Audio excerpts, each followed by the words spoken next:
د خیبر پښتونخوا د وزیر اعلی سهیل افریدي سیمی فاینل خو شو. البته دا د دنیا اولنې فاینل دی چې دا به 52 ورځې بعد کیږي. یعنی سهیل افریدي خو په 15 اگست باندې سیمی فاینل ولوبو، اوس په فاینل تبا مینوال 52 ورځې صبر کوي. یو خدا دا چې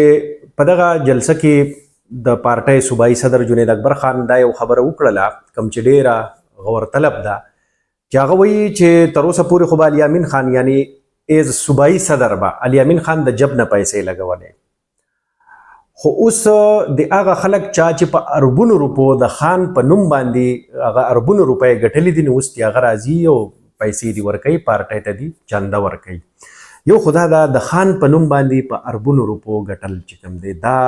یو ډیره زما په خیال جنید خان د پاره دا په خپله باندې یو سوالیه نښه ده چې صاحب ته صوبایي صدر یې، نو چې ته صوبایي صدر یې نو بیا خو په کار دا ده چې په دې سیز باندې تا نظر ساتلی وي، ځکه چې مرکز کې خو حکومت نه دی، که دی نو په صوبه کې وي، چې په صوبه کې دی نو بیا په اربونو روپۍ چا وګټلې، لومبی خو دغه احتساب په کار دی.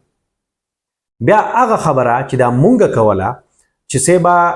ځینې خلک داسې شته په پی ټي آی کې چې هغوی د پی ټي آی نه مخکې بیفور او آفټر مخکې څونه څنګه ول په کم پوزیشن کې ول اوس په کم پوزیشن کې دي، اول خو د هغې احتساب په کار دی. نو دا هغه خبرې دي کوم چې په پارټۍ دننه هم منلې کېږي، او څنګه چې جنید خان ووې یا د هغه د خولې نه ووتل چې په اربونو روپۍ خلکو ګټلې دي، نو په کار ده چې اول خو د دغې اربونو روپو حساب کتاب وشي. که نه مونږ چې سټیټسټکس ته ګورو نو په خیبر په ټول پاکستان کې تر ټولو غریبه صوبه خیبر پښتونخوا ده، تر ټولو زیات بیروزګاري چې کومه ده تاسو اوس وګورئ نو په خیبر پښتونخوا کې ده. نو بیا د دې خلکو په پیسو باندې په اربونو روپۍ چا وګټلې، ولې وګټلې، څنګه یې وګټلې؟ دا هغه پارټي ده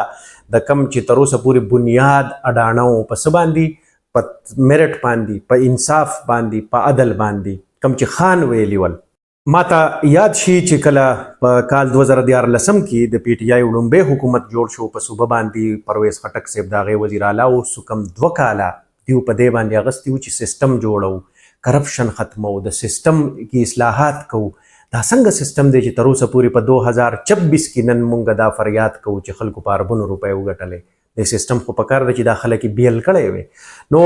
هر سړی روان دی، لګیا دی، څوک په خپله نه دی، د چا فرنټ مین دی، د چا څه دی، د چا څه دی. هغه خلک چې تر اوسه پورې د هغوی سره ګاډي نه ول، هغوی په V8 ګاډو کې ګرځي، ولې ګرځي؟ نو دا ټولې هغه خبرې دي چې په کم باندې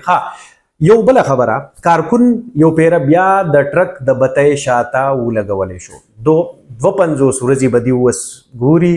په شا به ګوري چې که څوک راته ووایي چې راشئ به خبره کوو، اتره کوو، راشئ کینئ، دا هغه دا 52 ورځې چې کوم دی دا ورکړلې شوې، نو دا د دغې دپاره ورکړلې شوې. یو به موسم هم ښه شي.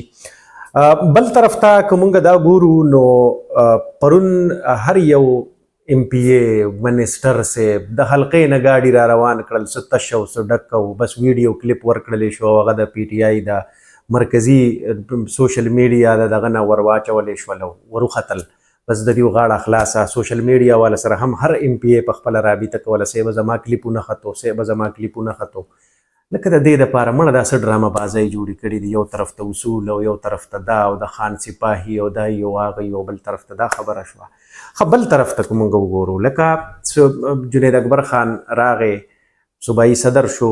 سهیل وزیر اعلی جوړ کو، د دې نه وړاندې چې کوم علي امین خان و هغې غریب نه صوبایي صدارت هم لاړو، وزارت ته هم وزارت اعلی ته هم لاړه. نو دا خو مطلب دا شو چې دا ګډ جوړ دی. دغه ګډ جوړ اول کېناستل، خان ته یې خبرې ورسولې، خان وویل علي امین نه بل کس کوي، بیا د بل کس څوک کیدی شي، بی دغه سهیل کیدی شي، او دا ټول میل ملاپ و. اوس هم چې داسې جلسې ته تلل ول نو جنید خان راغی سی ایم هاوس کې کېناستو، بیرسټر ګوهري هم قایل کو چې داسې به وکړو،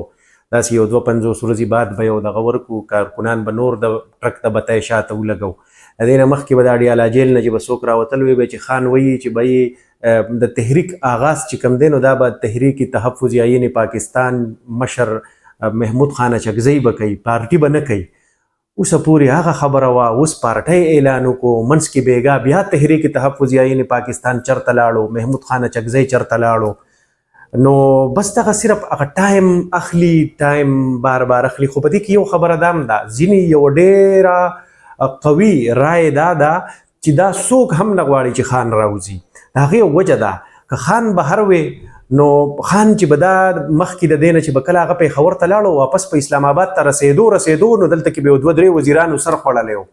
ځکه چې خان به پې بیا ډېر کلک نظر ساتو، خان ته به خلکو خبرې رسولې، خان به په هغې باندې ایکشن اخیستو. اوس خو موجوده ټیم کې ډېر ښکلی کار دی، بس یو سړی یو ځل کابینې ته ورننوتو بس بیا هغه هم لګیا دی، ښه مزدار کاته روانه ده،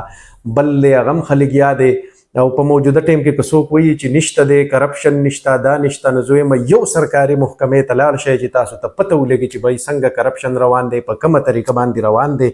نو